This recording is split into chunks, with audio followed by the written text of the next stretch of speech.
जय श्री राम। शंखनाद में आपका स्वागत है। सुप्रीम कोर्ट और न्यायपालिका आजकल कई विवादों में घिरे हुए हैं। कई बड़े मामले तो है ही, वक्फ का मामला है ही, वक्फ संशोधन बिल, सरकार से टकराव चल रहा है, कॉलेजियम पर विवाद चलता है, संपत्ति पर, इनकी जजों की संपत्ति पर विवाद चलता है और सबसे अहम भ्रष्टाचार का मामला, न्यायपालिका में भ्रष्टाचार और उससे निपटने का तरीका, जिस पर पिछले 2 महीने से विवाद हो रहा है। जब से जस्टिस यशवंत वर्मा का मामला सामने आया है, उनके घर में जले हुए नोटों का ढेर मिला है। इस मामले को लेकर जुडिशरी पर सवाल उठे क्योंकि जजों के ऊपर कार्रवाई करना मुश्किल है। सिटिंग जज के खिलाफ एफआईआर नहीं हो सकती, सिटिंग जज की जांच दूसरे जज ही करेंगे। इसको लेकर कई सवाल उठे थे और अब जस्टिस यशवंत वर्मा के मामले में जो 3 न्यायाधीशों की समिति बनाई गई थी, कर्नाटक, हिमाचल, पंजाब और हरियाणा हाई कोर्ट के 3 जजों की समिति बनाई गई थी। क्योंकि सिटिंग जज की जांच पुलिस नहीं कर सकती, तो उन्होंने यशवंत वर्मा के मामले की जांच की और 42 दिनों में रिपोर्ट दी, जिसमें ये पाया गया है कि यशवंत वर्मा के घर में कैश था। इस मामले में इतना विवाद छिड़ा था कि सुप्रीम कोर्ट को वीडियो जारी करना पड़ा था और अब आखिरकार यशवंत वर्मा जो है इसमें दोषी पाए गए हैं। उनके घर में कैश था, इस बात की पुष्टि हुई और इसे पुष्टि होने में 42 दिन लगे। जबकि उस कैश को पुलिस ने देखा, पुलिस ने उसका वीडियो बनाया और पुलिस वहां मौजूद थी, लेकिन फिर भी एफआईआर नहीं हुई, जब्ती नहीं हुई, नोटों की जब्ती नहीं हुई। फिर भी यशवंत वर्मा कहते रहे कि नहीं, मेरे घर में कैश ही नहीं था। अगर किसी आम व्यक्ति के घर में कैश मिलता है तो एफआईआर होती है, उसकी जांच होती है। वो ये नहीं कह पाता कि कैश नहीं मिला, वो फिर बहाने खोजता है कि ये कैश कहां से आया, ये कहा जाता है। लेकिन ये इनकार नहीं कर सकता कि उसके घर में फर्श के नीचे से, अलमारी के अंदर से, दीवार के अंदर से, छत के अंदर से कैश मिला ही नहीं, वो ये नहीं कह सकता। लेकिन यशवंत वर्मा यही कह रहे थे कि उनके घर में कैश था ही नहीं। लेकिन जब समिति ने जांच की, पुलिस से पूछताछ की, वहां उनके घर के लोगों से पूछताछ की, तो उसमें ये सामने आया कि उनके घर में कैश था। अब क्योंकि दबाव तो बहुत ज्यादा है और न्यायपालिका पर सवाल भी खड़े हो रहे हैं कि आप अपने भ्रष्टाचार को कैसे खत्म करोगे अगर पुलिस से जांच ही नहीं कराओगे, ईडी सीबीआई से जांच नहीं कराओगे। तो इसके बाद जो है अब जस्टिस वर्मा को लेकर कड़ा एक्शन लिया गया है। जैसा कि मीडिया रिपोर्ट्स में कहा गया है, सूत्रों के हवाले से भी है कि ये जो रिपोर्ट सौंपी गई है, 42 पन्नों की रिपोर्ट जो है सीजेआई संजीव खन्ना को सौंपी गई है और सीजेआई ने जस्टिस यशवंत वर्मा को 2 विकल्प दिए हैं कि वो या तो खुद ही रिटायर हो जाए, यानी कि रिजाइन दे दे, या फिर उनके ऊपर महाभियोग चलाया जाएगा, यानी कि उन्हें जबरदस्ती हटाया जाएगा। ये विकल्प उनके पास है। अब वो खुद अगर रिजाइन देते हैं तब तो ठीक है, वरना फिर उनका मामला संसद में जाएगा, सुप्रीम कोर्ट रिकमेंड करेगी तो महाभियोग चलने में कोई मुश्किल नहीं होगी, कोई भी पार्टी विरोध नहीं करेगी, 2/3 बहुमत जो है वो आराम से मिल जाएगा और बेइज्जत होकर उन्हें निकलना पड़ेगा। यहाँ इससे बेहतर उनके लिए रहेगा कि वो रिजाइन नहीं दे दें और वो कॉलेजियम से भी मुलाकात कर सकते हैं, कॉलेजियम के जजों से कुछ अपनी बात रख सकते हैं। ये भी विकल्प उनके सामने दिया गया है। लेकिन अब जस्टिस यशवंत वर्मा को उनके ऊपर कार्रवाई से कोई नहीं रोक सकता, क्योंकि अगर वो किसी भी तरह से, तो उन्हें हटना ही है। और जैसे ही वो पूर्व जज बनते हैं तो उनके खिलाफ एफआईआर हो जाती है, सिटिंग जज के खिलाफ नहीं हो सकती। पूर्व जज के खिलाफ पूर्व जज बनेंगे, उनके खिलाफ एफआईआर होगी और फिर उनकी जांच होगी। लेकिन देखिए, ये तो ठीक है कि अभी इतना सब विवाद हुआ, इतना बड़ा ये मामला बना, उसके बाद जो है आज इनके ऊपर एफआईआर की नौबत आ सकती है। अब भी उनके ऊपर छोड़ा हुआ है, तुरंत उनको अब रिटायर भी नहीं किया जा सकता, तुरंत उनको इस्तीफा नहीं लिया जा सकता, अब भी उनके ऊपर है और एफआईआर होने, जांच होने में तो अभी और वक्त लगेगा। लेकिन इस मामले के साथ ही ये सवाल खड़े होने लगे थे और इस पर बात होने लगी है कि आखिर सुप्रीम कोर्ट में जब कोई सिटिंग जज है तो उसकी जांच क्यों नहीं होनी चाहिए, उस पर एफआईआर क्यों नहीं होनी चाहिए। अगर किसी नेता के घर में नोट मिलते हैं, किसी पुलिस वाले के घर में नोट मिलते हैं, किसी ईडी अधिकारी के घर में ही नोट मिलते हैं, किसी सांसद के घर में नोट मिलते हैं, तो एफआईआर दर्ज होती है। सीधे सीधे पुलिस कार्रवाई कर सकती है, ईडी को बुलाया जाएगा, मनी लॉन्ड्रिंग का मामला होगा तो सीबीआई को बुलाया जाएगा, कोई भ्रष्टाचार का मामला होगा तो उसकी पूरी जांच होगी। लेकिन सिटिंग जज में आप कार्रवाई नहीं कर सकते। इसे लेकर बार एसोसिएशन ने याचिका भी दायर की थी कि सिटिंग जज पर भी एफआईआर होनी चाहिए, वरना न्यायपालिका में भ्रष्टाचार बढ़ेगा। और ये तो एक भ्रष्टाचार का मामला है, एक जज पर तो पॉक्सो का केस है, ये बेहद गंभीर केस होता है, लेकिन आप इस पर एफआईआर दर्ज नहीं कर सकते। पहले तो इंटरनल कमेटी ही जांच करेगी। अब उसमें कितना वक्त निकलता है, उसमें कई सबूतों से छेड़छाड़ हो सकती है, कई बदलाव हो सकते हैं, इन्फ्लुएंस किया जा सकता है, फिर जाके एफआईआर दर्ज होगी। वो भी जब कमेटी सिफारिश करेगी तब जाके एफआईआर दर्ज होगी। ये इस तरह से इनका पूरा मामला चलता है और इसके लिए मांग की गई थी कि सिटिंग जज पर भी एफआईआर की जाए, इसकी भी परमिशन होनी चाहिए। ऐसा नहीं हो कि न्यायपालिका अपनी ही जांच खुद कर रही है।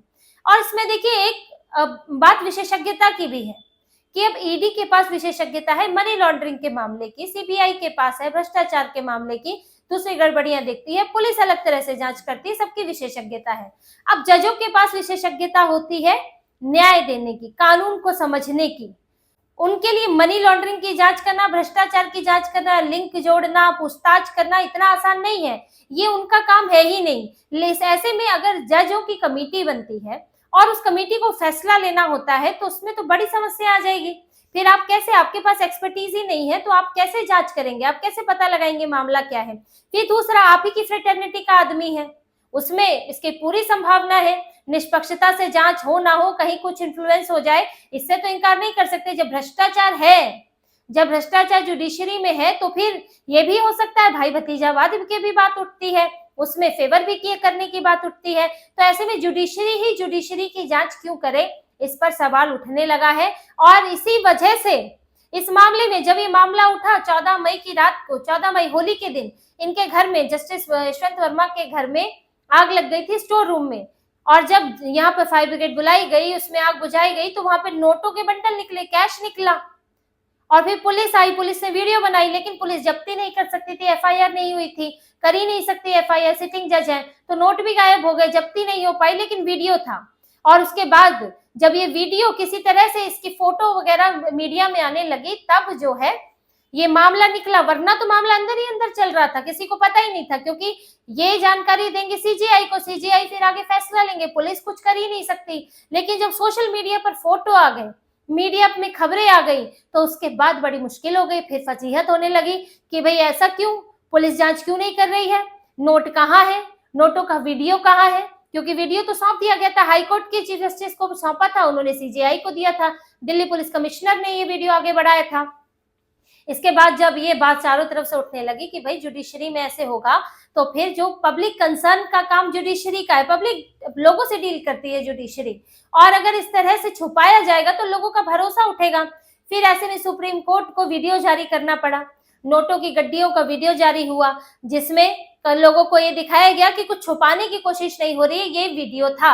अब इसके बाद जो तय प्रक्रिया है वही की इन्होंने 3 समिति बनाई, 3 जजों की, और उसने आगे जांच की। लेकिन देखिए 42 दिन का समय लगा, बहुत बड़ा समय होता है। ऐसे अगर दूसरे मामलों में लगने लगा तो फिर बड़ी मुश्किल होगी। जज, अब यहाँ जज जो है ये केस सॉल्व करे कि वो कोर्ट में बैठकर मामले सुने। अब 3 जज तो यहाँ ऐसे 42 दिनों के लिए इसमें फंस गए। तो ऐसे में इस मामले में कई सवाल उठे। अब जैसे जस्टिस यशवंत वर्मा को जब ये मामला उठा तो उसके बाद उन्हें इलाहाबाद हाईकोर्ट भेज दिया, ट्रांसफर कर दिया। किसी पर भ्रष्टाचार का आरोप लगा है, उसे सस्पेंड करने की बजाय कोई प्रावधान हो तो करे वैसे, पर सस्पेंड होना चाहिए था, उन्हें ट्रांसफर कर दिया। वहां पर वो फैसला सुनाएंगे जो आदमी भ्रष्टाचार के आरोपों में घिरा हुआ है। लेकिन वहां की बार एसोसिएशन ने विरोध किया, जिसके बाद ट्रांसफर तो हुआ, लेकिन वो कोर्ट में कोई केस नहीं सुन सकते। वो वहां पर सिर्फ नौकरी कर रहे हैं, लेकिन कोर्ट में जाकर जज की कुर्सी पर नहीं बैठ सकते, क्योंकि विरोध किया गया था। और अगर विरोध नहीं होता तो देखिए क्या होता, अगर सोशल मीडिया और मीडिया में बात नहीं आती तो क्या होता, ये मामला सिर्फ न्यायपालिका के अंदर ही रह जाता, पता ही नहीं चलता जस्टिस यशवंत वर्मा नाम के व्यक्ति ने इतना बड़ा भ्रष्टाचार किया है और उसकी कोई जवाबदेही नहीं होती। फिर वो इलाहाबाद हाईकोर्ट में बैठकर ऐसे ही फैसला सुना रहे होते और जो तरीके हैं उनके वही चल रहा होता। लेकिन ये कितनी बड़ी बात है कि अगर हंगामा ना हो तो सब कुछ दबा दिया जाए। आखिर जज है तो क्यों ऐसा होना चाहिए? जजों के लिए भी तो ईमानदारी बहुत जरूरी है। भाई जनता को न्याय कैसे मिलेगा, जनता का भरोसा कैसे रहेगा? और ईमानदारी आप अपराध छुपा कर नहीं ला सकते, आप ऐसा सिस्टम नहीं बना सकते कि अपराध छुपा लो। आप ईमानदारी ला सकते हैं भ्रष्टाचार उजागर करके, सजा देकर, ताकि दूसरा भ्रष्टाचार करने से बचे। तो सुप्रीम कोर्ट और न्यायपालिका, विशेष तौर पर न्यायपालिका में जो ये तरीके बनाए हैं, इन तरीके को बदलने की बात हो रही है कि अब सुधार की जरूरत है न्यायपालिका में, क्योंकि सुधार नहीं होगा तो जड़ हो जाएगी और फिर उसके बाद बदबूदार हो जाएगी, किसी काम की नहीं रहेगी, क्योंकि जस की जस ठस रखी हुई है और उसमें कोई बदलाव नहीं हो रहा है, पारदर्शिता नहीं है। चाहे उसमें नियुक्ति का मामला हो, कॉलेजियम का सिस्टम है, भाई भतीजावाद का आरोप लगता है, जज के बेटे जज बन रहे हैं, जज के भाई जज बन रहे हैं, कैसे हो रहा है, इसको लेकर भी सवाल उठते हैं। संपत्ति, जजों की संपत्ति किसी को नहीं पता, सांसद की संपत्ति तो पता होती है, हर कोई अपनी संपत्ति, भाई इतने बड़े पद पर आप बैठे हैं तो कम से कम सुप्रीम कोर्ट के जजों की संपत्ति तो पता हो, ये तो कम से कम ये अंदाजा होना चाहिए कि कहीं ऐसी संपत्ति तो नहीं है जो गलत, जो उनकी तनख्वाह, उनके करियर या उनकी पैतृक संपत्ति से बहुत ज्यादा है, तो कम से कम गड़बड़ी का अंदेशा होगा और उन्हें डर लगेगा। इतना सब होने के बाद अब कहीं ना कहीं जुडिशरी भी दबाव में है, इसलिए यशवंत वर्मा को लेकर ये फैसला आया। और साथ ही देखिए इसमें लेकर जो सीजेआई संजीव खन्ना है, जो अभी रिटायर भी होने वाले हैं, 13 तारीख को वो रिटायर होने वाले हैं, उन्होंने जजों की संपत्ति की जानकारी सार्वजनिक की, कॉलेजियम सिस्टम सार्वजनिक किया कि किस तरह से नियुक्ति होती है और कितनी नियुक्तियां हुई, कितनों को केंद्र सरकार के पास भेजा, वहां से कितना अप्रूवल मिला, ये सारी चीजें उन्होंने सार्वजनिक की हैं। ऐसी नहीं सार्वजनिक की, आज तक सुप्रीम कोर्ट को याद क्यों नहीं आया कि ये सब सार्वजनिक करना चाहिए? क्योंकि अब सुप्रीम कोर्ट में ये जो अपारदर्शिता है, ये जो बंद कमरा बना रखा है, अब इसके बाहर लोग खटखटाने लगे हैं, लोग कहने लगे हैं हमें देखना है भाई अंदर क्या होता है, कि आप गुपचुप तरीके से सब करे जा रहे हैं। तो इसीलिए आज पारदर्शिता दिखानी पड़ी है। ऐसे ही वक्फ संशोधन बिल के मामले में सीजेआई संजीव खन्ना ने पहली ही सुनवाई में कह दिया कि वो इंटरिम रोक यानी कि स्टे लगाने के बारे में सोच रहे हैं, जबकि बने हुए कानून पर, संसद से पास कानून पर आप रोक नहीं लगा सकते। ये आप उसकी बस समीक्षा कर सकते हैं कि संवैधानिक तरीके से पास हुआ है कि नहीं, संवैधानिक तरीके से। लेकिन इन्होंने स्टे की बात कही, उसके बाद सरकार ने हलफनामा दायर किया कि स्टे अगर आप लगाते हैं या कोई भी रोकते हैं इसे किसी तरह, तो वो विधायिका यानी कि संसद और न्यायपालिका की शक्तियों का बीच के संतुलन का उल्लंघन होगा। आप शक्तियों को एक दूसरे की, आप विधायिका की शक्ति का उल्लंघन करेंगे एक तरह से।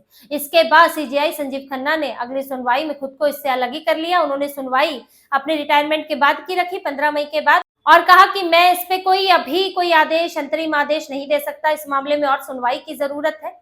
ये सब बातें उन्होंने कही। अब उसके बाद जो नए सीजे आएंगे, जस्टिस बी आर गवई, वो इस पर सुनवाई करेंगे, लेकिन कहीं ना कहीं उन्हें बैकफुट पर आना पड़ा, ये साफ दिख रहा है।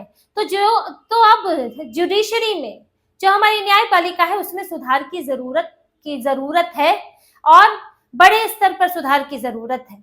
हालांकि अब कुछ चीजें बदलने लगी हैं क्योंकि दबाव बहुत ज्यादा है, जनता का भी है, सरकार का भी है, बदलाव की मांग है, इसीलिए कुछ चीजें परिवर्तित की गई है, लेकिन अभी भी पूरी तरह सुधार की, बहुत ज्यादा सुधार की गुंजाइश है और उसको लेकर अब सरकार को भी आगे बढ़ना चाहिए, क्योंकि जुडिशरी है अपने आप को इतना बड़ा सुधार ये अपने आप में नहीं कर पाएंगे। इसीलिए सरकार को भी कदम उठाने की जरूरत है कि जुडिशरी में पारदर्शिता आए, जुडिशरी में अगर भाई भतीजावाद है उसको खत्म किया जाए और वो भ्रष्टाचार उसमें ना के बराबर हो, भ्रष्टाचार से उसे मुक्त करने की कोशिश की जाए ताकि लोगों को सही तरीके से न्याय मिल सके। तो इसी तरह की और खबरें और विश्लेषण आपके लिए लाते रहेंगे। हमसे जुड़े रहिए, सब्सक्राइब कीजिए, कमेंट कीजिए। बहुत बहुत धन्यवाद। जय श्री राम।